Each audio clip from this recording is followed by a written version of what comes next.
Nagsalita na nga ngayong araw ang kapamilya aktor na si Richard Gutierrez patungkol sa isyung hiwalay na sila ng asawa nitong si Sara Labati.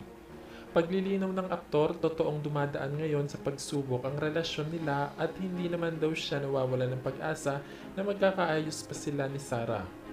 Sa ngayon nga daw ay nasa puder ni Sara Labati ang dalawa nilang anak at kasalukuyan daw na nasa ibang bansa.